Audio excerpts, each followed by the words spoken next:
Fala empresário, fala empresária, vê se isso te acontece. Todo dia você fala a mesma coisa. Eu estou exausto, eu estou cansado. Por quê? Você não sabe sair do operacional. E acredita que só você consegue resolver tudo. Nesse podcast a gente vai abordar esse tema. Seja muito bem-vindo ao podcast Sem Improviso. Eu sou Renato Frade, especialista em liderança e cultura. E estou aqui com a Bárbara Oliveira, especialista em governança e processos. Esse episódio, Bárbara, vai doer um pouco. O que você acha? Vai, mas muita gente vai se reconhecer. Será? Eu acho que sim. Não sei. O que tu acha? Com certeza. Quase certeza? Eu tenho certeza que vai doer. Pode ser que um ou outro não, mas... Que vai incomodar, vai. Então eu gostaria de iniciar perguntando: qual foi a última vez que você teve tempo de qualidade para aquilo que realmente importa para você? Para sua família, para você mesmo. Isso, em todos esses anos, poucas vezes eu ouvi de algum cliente: eu tive tempo para mim. Você quer saber como conquistar esse tempo? Fica com a gente até o final, porque nesse podcast a gente vai discutir um pouco sobre isso. Então, Bárbara, para a gente começar, eu gostaria que você contextualizasse esse tema de hoje: o dono preso no operacional. O que seria isso? Vamos lá. Eu vou fazer uma outra pergunta até aqui antes.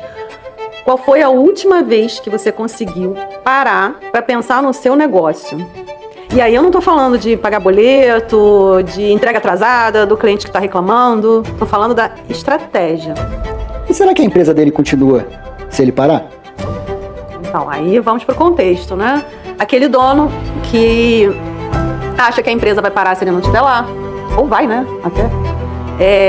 Que ele não consegue sair, que ele não consegue ter tempo para mais nada, ele não pensa na parte estratégica da empresa dele, ele está sempre ocupado, está sempre sem tempo para nada. Esse é o contexto, mas por quê? Porque está tudo na cabeça dele. Toda a rotina, todos os processos, está tudo na cabeça dele. E só ele sabe fazer. Sabe, Bárbara, a gente vê isso, né, em grandes empresas, né, empresas consolidadas no mercado, até bem posicionadas, isso acontece. E às vezes a gente tem aqui nos assistindo, né, o dono de um pequeno negócio local, o profissional liberal, e ele acredita que ele tem que fazer tudo também, e ele deseja sair daquele lugar, mas ele não consegue sair. Por que isso acontece? Sim, isso também tem uma crença aí, né, de que se eu sair, nada vai funcionar, meus funcionários não vão fazer o que tem que fazer, vai ficar, como a gente ouviu semana passada, né, se eu sair, vai ficar todo mundo no celular, e nada vai acontecer. A solução para isso foi mudar a senha do Wi-Fi, né? Isso, a solução foi, se eu sair, vai ficar todo mundo no celular, sem fazer nada, então o que eu vou fazer? Troca a senha do Wi-Fi. E aí o cara não tem 4G, 5G no telefone? Esse realmente era o problema? Não. Então, assim, é complicado, né? Então, o dono acha exatamente isso. Se eu sair, as coisas não andam. Eu vou fazer porque é mais rápido, é mais fácil, né? Mais fácil e mais rápido fazer do que eu passar para alguém. Né? Ou se eu passar para alguém, não vai fazer direito. Ou se eu sair, né, nada funciona. Se eu sair, ninguém vai trabalhar. Então, eu preciso estar aqui o tempo todo, fazer o meu e fazer o de todo mundo. E aí começam, né, as questões até emocionais, né? Impacta nisso, impacta na família, impacta o emocional, está esgotado. E aí as coisas estão começando a andar mais devagar, né? Porque fisicamente, mentalmente já não está bem. E aí? É muito comum, né, Bárbara, dentro do que você está falando, o indivíduo, e até falamos nos podcasts anteriores, né? Quando a gente falou sobre a coisa que não é dita, né? O que está subentendido, né? Essa cultura da suposição que falamos no podcast anterior. E ele passa aqui nesse tema, novamente, né? Uma das razões é que o indivíduo, como nós dissemos no podcast anterior, né? Ele supõe que o cara entendeu o que ele falou. O indivíduo supõe, né, que recebeu a orientação, supõe que entendeu. Aí ele executa errado, né? E aí o líder, em vez de buscar a melhoria contínua, como nós dissemos no podcast número 2, ele toma a seguinte decisão: bem, ninguém sabe fazer nada tão bem quanto eu, só eu sei fazer, porque sempre que eu delego, sai errado. E aí ele se sobrecarrega e começa a viver um grande conflito que eu vejo há 20 e poucos anos de profissão. O desejo enorme de ter mais tempo para participar dos eventos dos filhos, ter vida social, ir pra academia, ou sei lá, fazer, ou adquirir um hobby, né? Aprender a tocar um instrumento, fazer o que bem convier a cada um, né? E ele nunca tem esse tempo. Sabe o que eu escutei essa semana também? Eu vou entrar de férias, vou viajar, mas eu não posso de jeito nenhum levar o notebook, porque senão vou trabalhar. Gente, mas não tá de férias, né? Não vai tirar férias, não vai relaxar, não vai passear com a família. Então, eu vou ter que deixar o notebook em casa. A mente porque não senão eu vou trabalhar. Pois é. E aí você me remete a um princípio, né? Esse princípio eu aprendi por volta dos 18 anos, entre os 17 e 18 anos, eu estava ali na iminência de escolher o curso superior que eu iria fazer, e sempre fui da medicina chinesa, das artes marciais, e tem uma frase do Lao Tse que diz o seguinte: escolha algo que goste de fazer e jamais trabalharás um dia na sua vida. O que ele quer dizer? Alguns confundem isso, acham que não é sobre trabalho. É pelo contrário, é justamente o contrário. É sobre conhecer aquilo que realmente eu tenho prazer em fazer. Eu não preciso fazer nenhum teste rebuscado sobre habilidades de comportamento para escolher minha profissão. Basta eu olhar o que me alegra fazer. Porque tudo pode ser um produto. A gente estava conversando com um rapaz aqui fora que ele gosta de rádio, gosta de coisa e tal. E aí, rapidamente, eu lembrei do programa Trato Feito, do History Channel, e como eles operacionalizavam o negócio dele. E dei uma sugestão no negócio dele. Olha, que tal você tá fazendo os vídeos, porque ao invés de você só fazer uns vídeos para dizer como constrói um rádio, por que você não anda pelos ferros velhos, começa a andar pela cidade e acha rádios antigos, quebrados, e fotografa, filma isso, coleta essas informações, coloca como conteúdo, conta a história daquele rádio, porque existem quantas pessoas se afinizam com esse tipo de conteúdo. Tem A, B, C e D que não gosta, mas tem o E que gosta, que valoriza isso. Vai ter um pouco de diferença. Né? E aí você participa para restaurar. Aí a cada solução que eu dava, o cara me dava 3 problemas. E aí, empresário, eu te digo, quem quer ser bem sucedido, foca em solução, porque ganha dinheiro quem soluciona problema. E paga para quem cria. O mercado é feito assim. Essa é a regra do mercado. Eu tenho um problema, eu tenho a opção de eu resolver ou eu contratar alguém para resolver. Então é uma decisão financeira, a gente pode até falar disso. Mas o ponto aqui é, se ele pega aquilo ali, não viu um negócio? Um sistema de restauração e contar a história daquilo. A gente falou no podcast anterior sobre a escrita. O rádio, imagina aquele aparelhinho de código Morse, então. Restaurar aquilo. É a história da humanidade. É a nossa história. Tem cultura e tem negócio. Vai sempre existir negócio onde existe um desejo, um problema e uma solução. Faz sentido? Sim, total. E assim, eu não falo até da questão, né, até voltando um pouquinho, mas assim, às vezes a gente pensa, não é nem que ele não goste, né, o empresário tá ali super ocupado, não tá conseguindo dar conta. E não é questão dele não gostar do que ele faz, né? Ele ama o que ele faz, e aí por isso ele fica ali muito no operacional, né? Como se estivesse guardando aquilo ali. Medo de perder aquilo ali. Medo de perder aquilo ali, medo de que aquilo não dê certo, medo de que se eu colocar na mão de outra pessoa... Mas será que isso tem solução? Claro, Tem? Tem, assim, eu acho que é justamente ao contrário. Eu acho que quanto mais eu capacitar as pessoas para trabalharem comigo, né, ensinar aquilo que eu sei para elas, mais o meu negócio vai crescer. Mais o meu negócio vai andar. Então, assim, quanto mais eu seguro, é pior pra mim. Eu tô segurando informação, aí eu digo que eu não tenho tempo, eu tenho que fazer tudo, eu tenho que pagar o boleto, eu tenho que falar com o cliente, eu tenho que buscar mercadoria, eu tenho que entregar mercadoria. Então, assim, isso tudo pode ser delegado. Porque o que ele tem que estar pensando? Ele tem que estar pensando na estratégia dele, né? Num novo produto, né? Foi o que você acabou de comentar. Você tem que estar com a mente livre para pensar em oportunidades. Sim, eu tenho que estar com a minha mente livre para pensar num novo produto, para pensar na estratégia da minha empresa, onde eu quero estar daqui a 5 anos, como é que a minha empresa vai estar daqui a 5 anos. Eu não consigo ter essa visão se eu estou afogada ali no operacional, se eu estou afogada nos boletos, se eu estou afogada na entrega, se eu estou afogada na reclamação do cliente. Que horas, quando que eu vou pensar nisso? Não vou, porque eu vou estar exausta o tempo todo. Sabe uma outra coisa que eu vejo também, Bárbara? Fica assim, parece que é uma cultura, né? Todo conhecimento propagado é um tipo de cultura. O indivíduo está ali afogado no operacional e ao mesmo tempo ele fica assim esperando a grande ideia, né? primeiro, como se a grande ideia fosse cair do céu. Né? Segundo, é como se só é possível inovar ou transformar com grandes ideias. As grandes mudanças, elas não acontecem da noite para o dia. Elas são pequenas mudanças, pequenas melhorias contínuas, conforme nós dissemos no podcast número 2. Cada melhoria é uma inovação. Fica aí a palavra da moda, né? Tem que inovar, tem que inovar. E aí o cara também tá lá fundado no operacional, pensando numa grande ideia que vai mudar o mundo, ao invés de fazer uma melhoria contínua, e ao invés de começar a pensar em como sair daquele operacional. Porque quando a mente está livre de barulho, aí cai do céu. Que a mente produz, né? E aí vem essa questão que você falou, essa pressão da inovação. Essa autocobrança, né? A autocobrança e, assim, essa pressão também de inovar. Eu não preciso ter algo extraordinário. E, às vezes, numa conversa, igual você teve ali agora, você consegue ter a visão de um produto, né? De uma dor que você está numa conversa e você vê uma dor ali de uma pessoa, você consegue extrair dali um produto.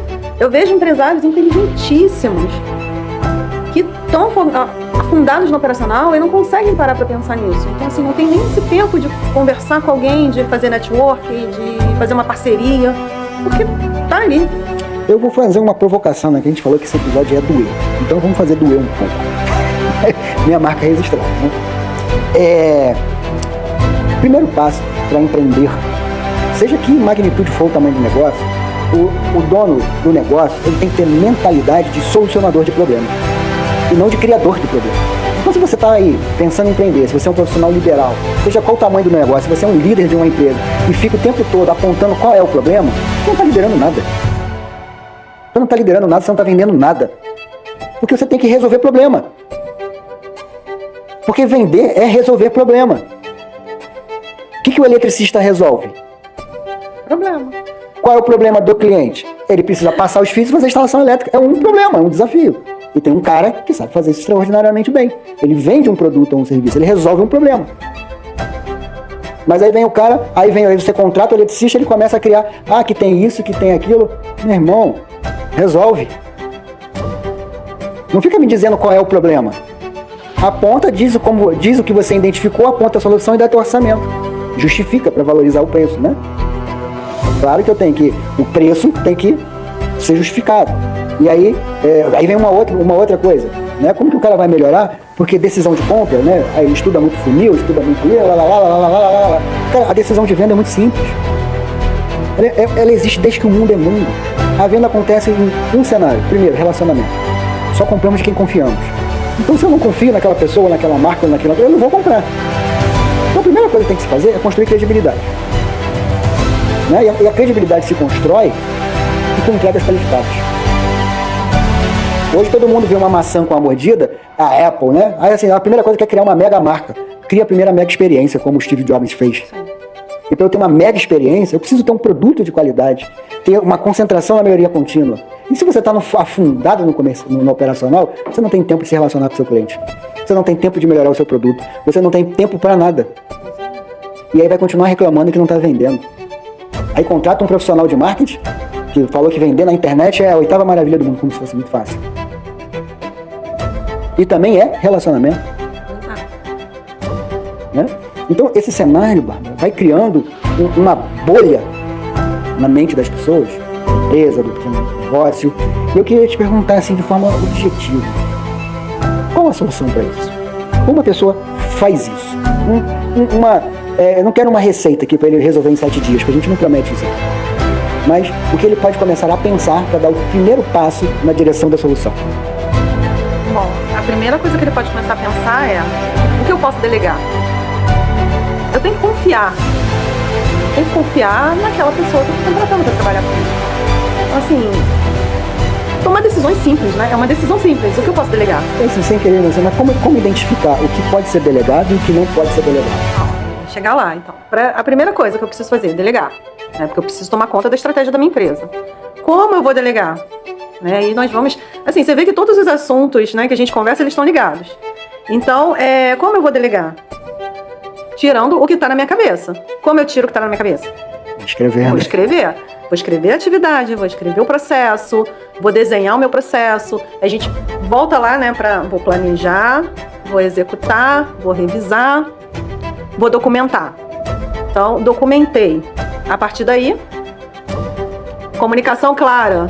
Vou puxar o meu funcionário, meu colaborador. Olha, esse aqui é o processo. Vamos fazer juntos. Vamos ver como é que funciona. E aí ele passa, a partir do momento que ele delegou, ele passa a acompanhar. Então, assim, se o colaborador tem algum problema, aí ele vai acionar. Mas ele está acionando por quê? Porque tem algum problema, alguma coisa que precisa da decisão dele. Então, aquilo já saiu, né, da cabeça dele, já está documentado, já está em forma de rotina, e já está delegado, já está para a pessoa. Está estruturado, né? Está estruturado. Está ali como fazer, está escrito. Exato. E aí a responsabilidade do líder é só conferir se foi bem feito. Se precisa de ajuste. Precisa de melhoria. Precisa de melhoria. Porque está ali exatamente descrito como tem que ser fazer. Sim. O indivíduo só tem que ler, executar e ser treinado no manuseio daquela operação. Sim. E aí ele passa a consultar, né, uma vez que está claro o que eu preciso fazer, ele vai passar a consultar o líder, caso, né, sai alguma coisa ali que não está previsto. Algo saia fora da curva, ou se ele precisa de alguma decisão, né, tomar alguma decisão que está fora. Então aí entra um outro pilar também, quando a gente vai ajudar as empresas a organizar essas coisas, que é decidir qual é o nível de autonomia de cada função naquela operação. Aí a gente já entra num outro assunto, mas sim, sim. Então, a regra de ouro da delegação, né? Se tem alguém que faz 70% tão bem quanto eu, é melhor que ele faça. Porque é melhor feito do que perfeito. E assim você dá a oportunidade daquela pessoa alcançar a perfeição. E isso libera tempo. Né? Então, assim, a gente tem que fazer esse mapeamento claro, de ponta a ponta do operacional para identificar o que é delegável e o que não é delegável. Isso faz parte do nosso trabalho. A gente faz o mapeamento. Isso, só um pouquinho do nosso trabalho. Dentro desse mapeamento, né, dos processos, um dos pontos é justamente esse. A gente mapeia tudo que o empresário faz, todas as atividades, e identifica, além dos gargalos, né, identificamos os gargalos, o que está ocupando mais tempo, além disso a gente identifica o que pode ser delegado. Então, a partir daí, o que pode ser delegado, vai ser criado, né, uma documentação para isso e o treinamento. Mas, Bárbara, alguém pode estar pensando assim, mas isso é muito chato, tem que ficar documentando, mas isso, mais aquilo. E qual é o preço de não documentar? Então, o preço de não documentar, a gente já está falando aqui, né, desde o início. Não ter uma organização, começar a aparecer uns prejuízos, né? Às vezes a gente acha que é só prejuízo financeiro. Não, né? Tem o prejuízo emocional, tem o prejuízo da equipe, né? Uma equipe estressada, uma equipe perdida. Então, assim, tem várias coisas envolvidas, né? Não é só aí perdi um cliente porque não atendi bem, financeiro, mas é o primeiro que a gente pensa, né? Mas tem N prejuízos envolvidos nessa ausência de uma rotina, nessa ausência de uma documentação de processos, de delegação. Né? Tem uma série... Você acabou de falar essa coisa do cliente perdido. Lembrei de uma outra experiência da minha vida. Eu comecei a trabalhar aos 11 anos de idade com meus tios na feira. Na feira. Meus tios têm muito pouco estudo. Né? Eu sou a primeira pessoa da minha família a ter um curso superior. Então, eu fiz um movimento contracultural. E honrando aquilo que eu aprendi com eles. Porque tudo que eu aprendi lá é a base do que eu me desenvolvi na minha carreira profissional, seja em qualquer lugar que eu tenha passado. E o meu tio me ensinou uma coisa, logo assim nos primeiros dias de feira. Ele falou assim, Renato, um cliente bem atendido fala com mais 2 no máximo. Você tem possibilidade de ter 2 novos clientes. Meu tio, semi-analfabeto, passou a vida na agricultura rural familiar. E falou assim, um cliente mal atendido fala para 10. Nossa, Então tem muita gente achando que o problema é o produto, e às vezes o problema está no... Que também não é o problema, é um sintoma. o sintoma. Né? A gente está chamando de problema porque eles chamam de problema. A gente sabe que a origem disso, né? A origem disso é a falta de uma estrutura. Empresa estruturada. Seja um profissional liberal, meus tios, eram 2 tios, né? Íamos pra feira e eu ia lá. Todo sábado e domingo eu ia pra feira com ele. Lembra até hoje, eu ganhava 1.000 cruzeiro. Lembra do 1.000 cruzeiro? Não é da minha época, não. É sim, não. É sim. Eu ganhava, olha, eu lembro até hoje. Lembro não. E eu pegava, sabe quem era o meu banco? Era a minha mãe. Aí chegava, trabalhava sábado, trabalhava domingo, aí juntava 2.000 cruzeiros. E dava na mão da minha mãe pela parte. Quando eu com 18 anos, eu comprei meu primeiro carro. é o que eu queria. Me calço e me visto desde os 11 anos, com esse mesmo dinheiro. E com todos os aprendizados que eu tive ali. E uma coisa que o meu tio tinha, e tem ainda, porque você já o conheceu, estou falando aqui do Eduardo, é o carisma natural e o prazer, coisa que nós falamos, da agricultura. Porque foi sempre o grande diferencial. Hoje se fala de produto orgânico. Meus tios comercializavam isso há 35 anos atrás, estou com 46. Sempre foi meu tio Alcides, meu tio Eduardo plantavam e iam para a feira. E eu cresci boa parte da minha vida vivendo isso. E ali não é um bom exemplo de operacionalizar, mas existia uma divisão clara entre os dois. O papel do Alcides, o Alcides coordenava a parte da produção e o Eduardo coordenava a expansão. Tanto é que, mais tarde, foi o primeiro a ter esses sacolões volantes. Quando houve a migração do feirante para os negócios fixos, que é o sistema da feira, você tem um sistema de rodízio pela cidade que você vai fazendo a distribuição. E aí começa uma estruturação maior de sacolões, né? Na época hoje, chama hortifruti. Mas o hortifruti é a evolução da feira. Mas ali eu aprendi uma coisa, que foi o que o Steve Jobs fez com a Apple. Tem tecnologia. Todo mundo acha que o Apple, o grande sucesso é a tecnologia. Não, o grande sucesso é a mentalidade. Por isso que uma maçã tem grande relevância hoje. Mas ela só tem uma grande relevância porque ela conquistou corações. E o que conquistou corações foi o atendimento. Atendimento diferencial. O atendimento e a proposta e a promessa cumprida. E a Apple sempre teve a melhoria contínua. E não vai ser o perfeito. Lembra do iPhone 3 lá? Parei no 5. E tinha o conceito. O conceito que ele criou é que o telefone deveria ser operacionalizado com uma mão. Isso é um conceito. Então ele fez de forma... teve um estudo de ergonomia para aquilo. Para que ele pudesse ser operacionalizado com uma mão. Hoje você não consegue mais operacionalizar nenhum telefone com a mão. É um outro tipo de conceito. Ele foi atender aquela ideia inicial, que foi sedutora, mas tinha uma carência. O mercado queria uma coisa que pudesse ler, fosse maior. Eles foram ficando cada vez menores. Né? E aí, uma coisa que era um aparelho telefônico, hoje é uma câmera ambulante. E aí a gente veio aqui como a Kodak quebrou e os telefones ganharam espaço. Não é isso? Por que será que quebrou? Será que é só ausência, só a ausência de falta de um processo? Ou será que aquele líder estava muito tempo parado no mesmo lugar? Por que você acha que essas coisas acontecem? Esse cara preso ali no operacional, e às vezes o operacional, Bárbara, não é só aquela execução física não, é só naquele operacional eu faço assim a vida inteira. Também tem essa questão do... Eu dei esse rodeio todo para chegar nesse ponto, né? Eu faço assim a vida inteira, não permite que ele abra a mente para novas oportunidades, né? Sempre funcionou assim, que também, né, também não permite a melhoria. Sempre funcionou assim? Não tem jeito, continua funcionando assim. Assim a Kodak quebrou, então, e tantas outras. É a questão realmente do pensamento, né, da inovação, mas aí não necessariamente naquilo que a gente falou, de ser uma coisa de outro mundo. Mas assim, eu penso também muito na questão do time, tá? O que acontece com o time? O time não decide. Não tem liberdade criativa? Não tem liberdade criativa, né? Porque tá o tempo todo, não, mas eu preciso da validação, então o time não decide, o time não se desenvolve, não consegue se desenvolver e não vai pra frente.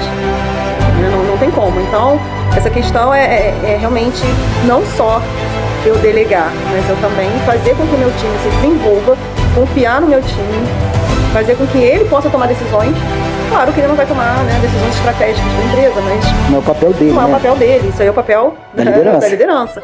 Mas ele tem que ter autonomia, né, para pequenas... Eu poderia contar aqui 1 milhão de casos, né, que já aconteceram assim comigo, mas ele tem que ter autonomia, porque não adianta centralizar.